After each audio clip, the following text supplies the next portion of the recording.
तो जी आज हम हैं नारायण के अंदर। नारायण में हमारा था आज की जो हमारा होटल है वो था ये, क्योंकि कल मैं शोग्रान से वापस आ गया था अपने गेस्ट को लेकर नारायण। नारायण में मेरा है दोस्त एक का, क्योंकि मेरे साथ एक कस्टमाइज टूर पे ग्रुप चल रहा है। तो ये है आज का नारायण का मौसम। माशाल्लाह बहुत ही ज़बरदस्त किस्म का आज का वेदर है, बहुत ही ज़बरदस्त किस्म का यहाँ पे माहौल बना हुआ है। सुबह से बारिश लगी हुई है और हल्की हल्की सी सर्दी भी है, क्योंकि सब लोगों ने जैकेट्स पहनी हुई है।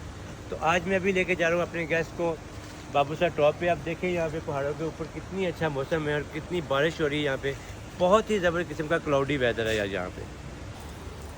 तो जी ये है नारायण, और आज सुबह से यहाँ पे बारिश है लगी हुई। मौसम बहुत प्यारा है, बहुत ज़्यादा ठंड है।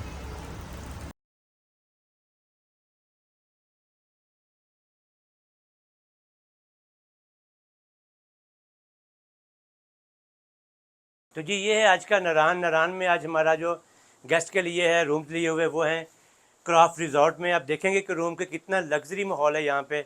हम कभी भी कंप्रोमाइज़ नहीं करते अपने कस्टमर के लिए कि हम उनको ज़रा नॉर्मल स्टे करवाएं। आप देखेंगे कि यहाँ पे ईच एंड एवरीथिंग, मैं भी आपको रूम का विज़िट भी करवाऊँगा कि कैसे चीज़ें नीट एंड क्लीन है और कितना वेल स्टैब्लिश किया हुआ ये रूम है। आमतौर पे इस तरह के रूम्स यहाँ पे नारायण में होना बहुत मुश्किल होते हैं। तो ये आप विज़िट करवाता हूँ मैं आपको पूरे रूम का ही। ये देखें आप, इसके वॉशरूम भी अगर आप चेक करें तो ईच एंड एवरीथिंग चीज़ें जो है ना बहुत फ़ाइन है। तो ये रूम की सारी लोकेशंस हैं, ये रूम का व्यू है सारे का। तो ये है आज की हमारी रहायश नारायण के अंदर।